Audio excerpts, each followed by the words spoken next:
Hello. It's been an eternity since I've done this, and honestly, I'm not sure I remember how to anymore.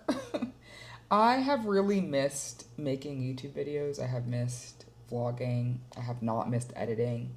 In fact, I have an unedited vlog sitting on my computer from like February. Would you even want to see that at this point?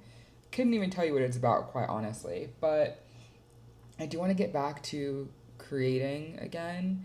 I don't know if it's going to be solely book content. I'm actually in the midst of a running journey. I am training for a 10K.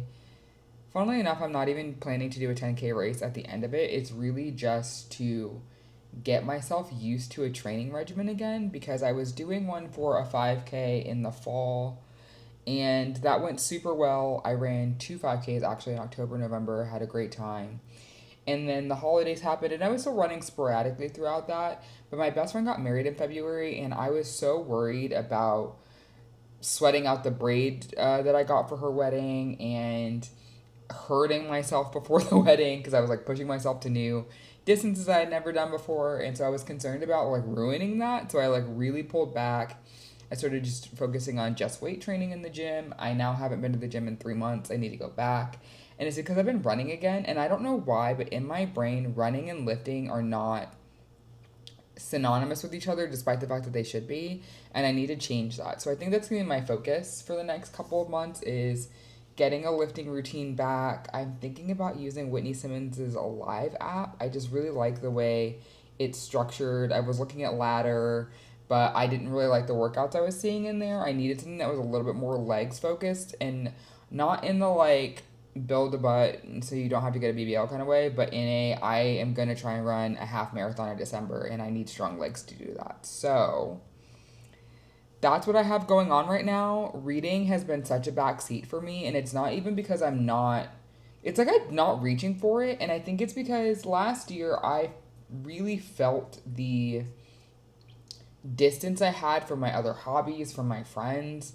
I was really isolating, and I didn't realize that it was really just depression masking as trying to be an introvert. And like I am an introvert, like I shouldn't even say trying, but it was like I was using that as an excuse to like not be a part of the world, and that really was hurting me more than helping me.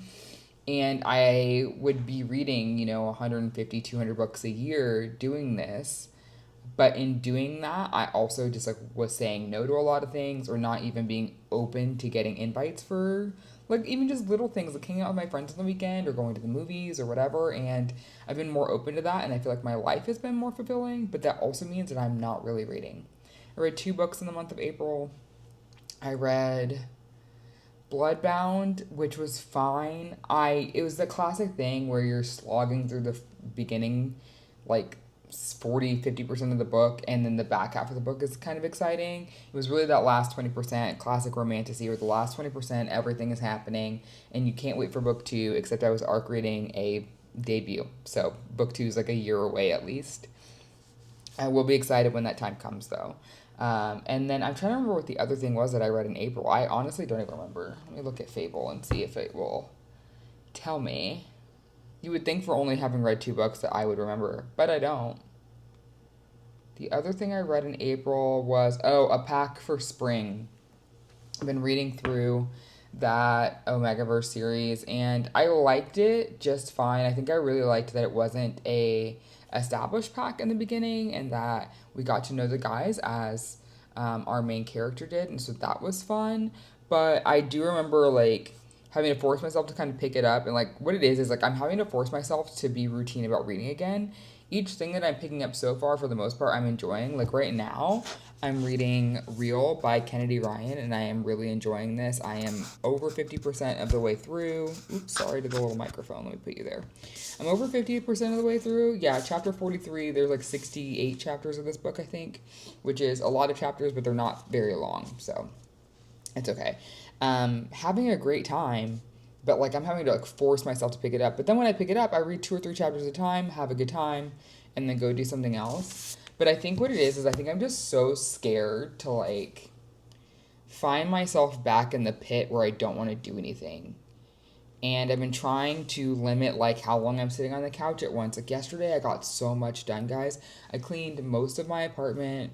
I went out and got like a new candle from Michael's, and while I was there, I also found like a glass container to put my coffee pods in, so I have something to hold those in next to the stove.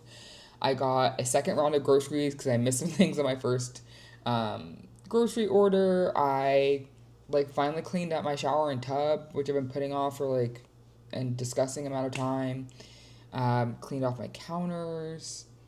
I cleaned my desk, although now it doesn't look like it because I've been working this morning, and so now it's a mess again, but it'll be clean by the end of the day again. But it's just felt really good to declutter my apartment so that I have space to actually enjoy it and just be a part and be alive. And I don't know, I feel like I'm just rambling at this point, but I guess I'm saying, like, if you feel stuck, it doesn't take a lot to get unstuck, and it doesn't have to be anything big. Like, the first thing I started doing to help myself get unstuck was every time I would look at something and then have the thought of, like, oh, I should clean that up, or oh, I should do that, I would just make myself do it for 5 minutes.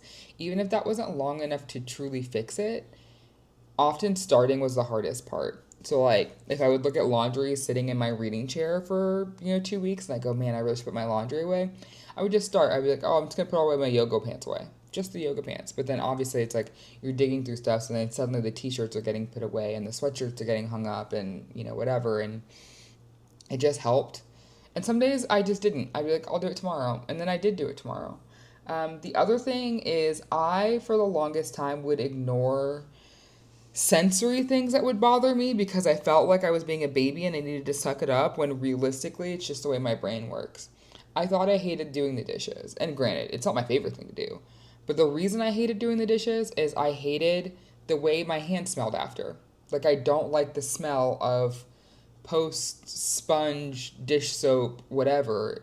It, like, I literally would want to wash my hands like 4 or 5 times and then slather them in lotion after.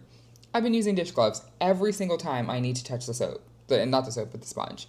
And I'm picky. Like, I run my sponge through the dishwasher.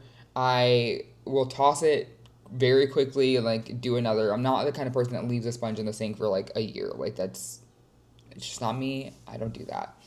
But it's just like the smell of sponge. I don't like it, and I don't like the way it seeps into your hands. So I've been really diligent about using gloves when I wash dishes. Even if I'm just washing like 2 cups, I will put them on.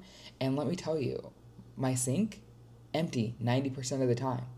That small thing has changed so much for me. And so it's just realizing that it doesn't take much. It just doesn't take much. And the things I was making so big in my head all the time and that were like silently stressing me out just kind of aren't anymore. And so it's been really nice. So that's what I've been doing. I've been struggling and now I've been unstruggling, and I'm slowly starting to feel creative things coming back to me. So yeah, I don't know that you're going to see much more. Maybe I'll pop in throughout the workday. I also really want to get into the habit of like posting regularly and being okay with this content being short. So that's what I have for you today. I guess I'm saying take care of yourself in the best way you know how, and do one little thing that you've been putting off. And if you have to find a way to make it more comfortable for you, like the dish gloves for me, do it. If that's going to help you do it all the time and then inevitably make your life better, why not? What's the harm? So, thanks for listening to me ramble. It's good to be back with you guys, and hopefully you will see a lot more of me this summer.